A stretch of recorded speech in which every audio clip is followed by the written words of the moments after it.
Bom, boa noite, ou bom dia, depende do horário que vocês estão vendo esse vídeo. Meu nome é Ana Savioli, eu sou doutoranda em Direito Público na Universidade de São Paulo, sou advogada, especializada também em Direito Público e Infraestrutura. A minha coautora, Tamara, você quer se apresentar? Meu nome é Tamara Kukiert, eu sou graduada em Direito na Faculdade de Direito da Universidade de São Paulo e sou advogada junto com a Ana, especializada em Direito Público e Infraestrutura.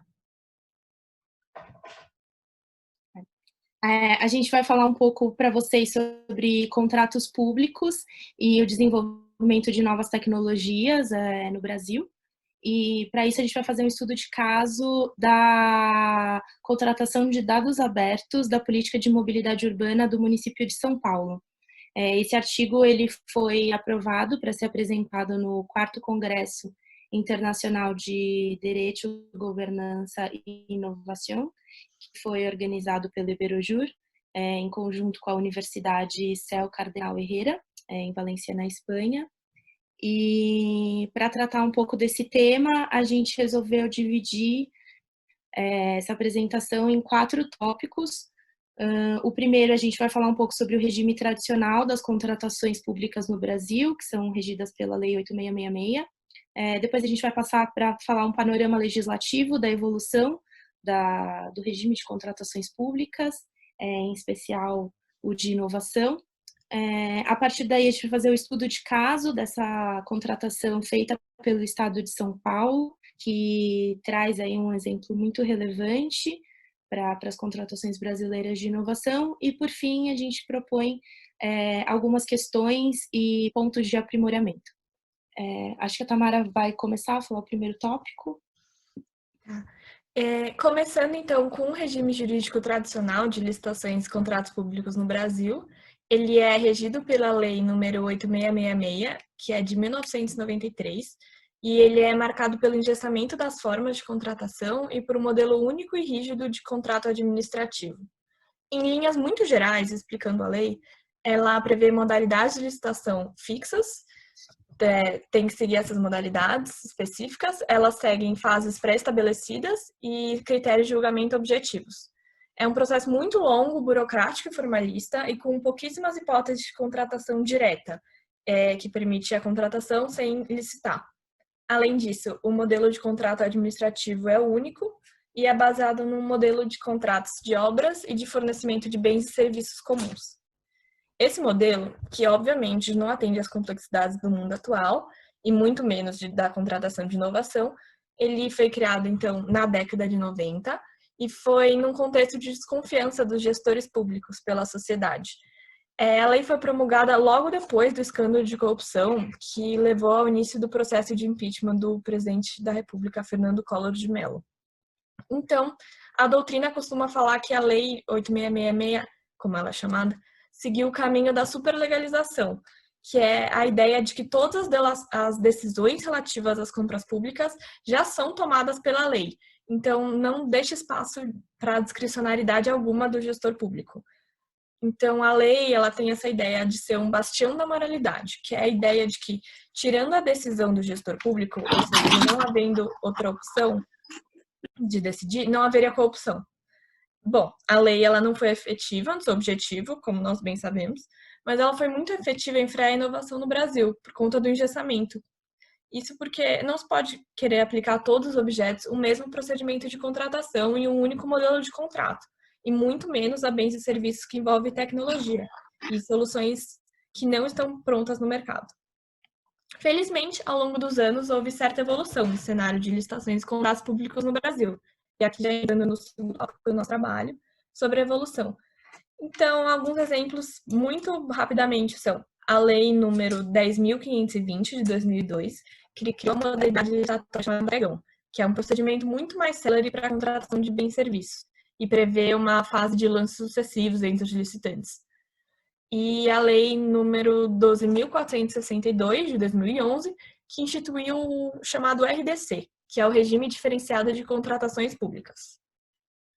Além disso, a Lei número 8987, de 1995, que é a Lei de Concessões criou a figura do procedimento de manifestação de interesse, ou PMI, que permite à administração receber e utilizar estudos elaborados particulares para projetos de concessões. E, nesse sentido, as próprias concessões e as PPPs, que surgiram no ordenamento jurídico em 2004, são novas modalidades de contratos que, por permitir uma parceria maior entre o setor público e o setor privado, além de vincular a remuneração a critérios de desempenho e não apenas um controle dos meios, como nos contratos tradicionais, já avançam muito com relação ao modelo da 8666.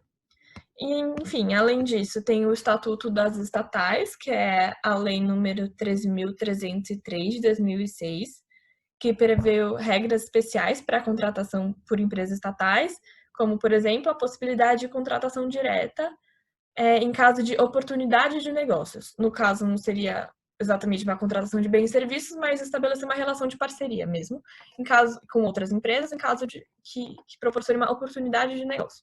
E, por fim, a Lei número 10.973, de 2004, que é o chamado Marco Legal da Ciência, Tecnologia e Inovação, foi alterado recentemente em 2016 pela Lei número 13.243, para introduzir, entre outras medidas, como a previsão dos parques tecnológicos, incubadoras, a encomenda tecnológica, que é uma figura que permite a contratação direta de entidades de pesquisas sem fins lucrativos para a realização de atividades em pesquisa e desenvolvimento, que envolvam risco tecnológico. Então, é o primeiro momento em que a legislação brasileira trata do risco tecnológico. Enfim, é a primeira vez que as contratações públicas, então, se deparam com a ideia da incerteza, a possibilidade do erro ou do fracasso. Mas, é claro, são situações específicas e excepcionais. E é justamente por isso que, nesse cenário, a experiência do município de São Paulo é tão interessante para a gente. E aí, vou passar para a Ana. Legal. Eu vou falar então um pouco agora sobre esse precedente do município de São Paulo. São Paulo é a cidade mais populosa do Brasil. Ela tem um volume de dados e de informações que é muito significativo. Esse volume ele é obtido a partir dos radares. Então, os radares de trânsito que tem na cidade inteira, eles não só coletam informações sobre a velocidade dos veículos, mas também sobre quantidade de veículos, acidentes, uma série de dados e informações. E a prefeitura resolveu usar esses dados para aplicar na política de mobilidade urbana, tanto em termos de organização dos serviços públicos, então transporte público, estacionamento rotativo, regulação do trânsito, como também a proposta é divulgar esses dados para a população, para que a própria iniciativa privada utilize deles para o desenvolvimento de atividades econômicas, então como Uber, Rappi, os próprios patinetes que têm surgido aqui na cidade de São Paulo. Então, a partir daí, a Prefeitura, em conjunto com a Secretaria de Inovação e Tecnologia, o Laboratório de Inovação Aberta, que é também um espaço municipal voltado para a inovação tecnológica, e a Secretaria de Mobilidade e Transporte resolveram fazer uma contratação de uma solução tecnológica que precisava coletar esses dados que os radares armazenam, filtrar determinadas informações particulares que, como os dados vão ser divulgados, não poderiam ser compartilhados com a população, então número de placa, dados do proprietário, enfim. E, além disso, consolidar todas essas informações num sistema único que depois permitisse a disponibilização para o público. A Tamara já ressaltou, a 8666 ela traz alguns entraves, seja porque o procedimento ele é muito voltado para um tipo específico de contratação, que é o das obras, seja porque as contratações que são previstas no seu regime, elas também não englobam aquelas de natureza mais tecnológica, né? Como a gente sabe, a natureza das contratações de inovação pode ou não resultar numa solução concreta, né? Elas têm um risco muito alto de insucesso. Então, por conta disso, o que o município de São Paulo fez? Ele optou por realizar um concurso público, que já era uma modalidade prevista na lei de licitações, mas não muito utilizada. Ela era mais focada na entrega de trabalhos artísticos, acadêmicos, Mas eles resolveram fazer um concurso que foi estruturado em 2 principais etapas. A primeira etapa era uma etapa de definição do desenho da tecnologia.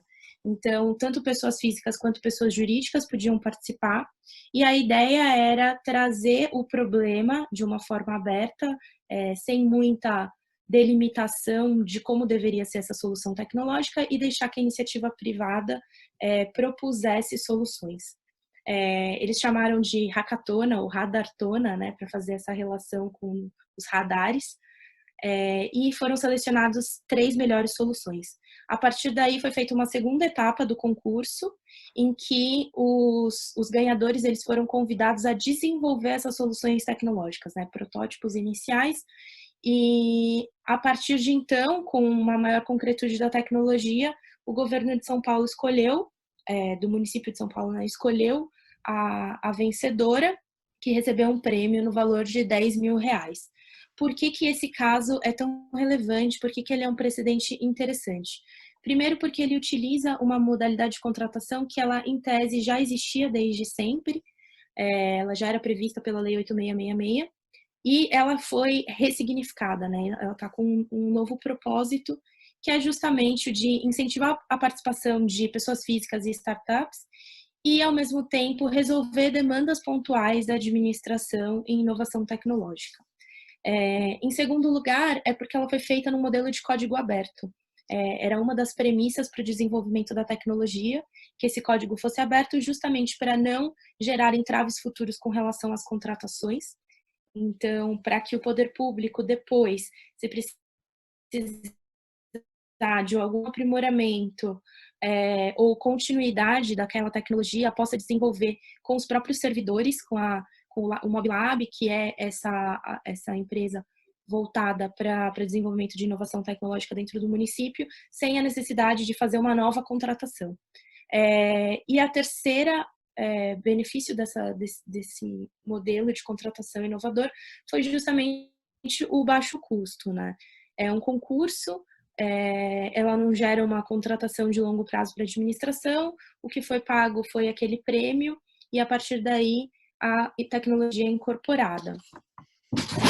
Apesar disso, apesar de ter sido um precedente relevante, como a Tamara pôde expor, a administração pública brasileira ainda enfrenta alguns desafios muito grandes na contratação de inovação. Seja porque o processo de seleção ele ainda é muito engessado, ele foi realmente construído focado num único modelo de contratação, que é o de obras. Então, as condições de participação, de seleção e o próprio procedimento, ele não comporta essa escolha da melhor proposta em termos tecnológicos, seja porque também, como a lei de licitações ela foi construída muito sobre esse propósito moralizador da administração pública, os órgãos de controle ainda hoje eles têm uma fiscalização bastante rigorosa, que chega até a ser incompatível com a natureza das contratações de inovação. Então, não adianta você fazer o controle, o monitoramento daquele tipo de contrato sob uma lógica de um contrato de serviços tradicional. Então, embora a gente entenda que ainda se tem um longo caminho a percorrer em contratações de inovação de longo prazo,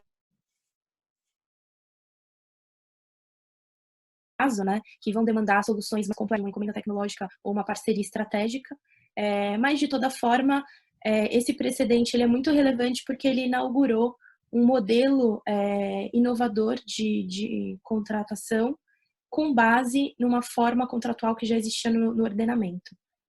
Acho que era isso que a gente tinha para passar, acho que a gente acabou se estendendo um pouquinho, peço desculpas por isso, mas se vocês tiverem qualquer dúvidas, comentários, quiserem mais informações sobre esse procedimento, como que ele foi feito, documentos relacionados a eles, a gente pode enviar.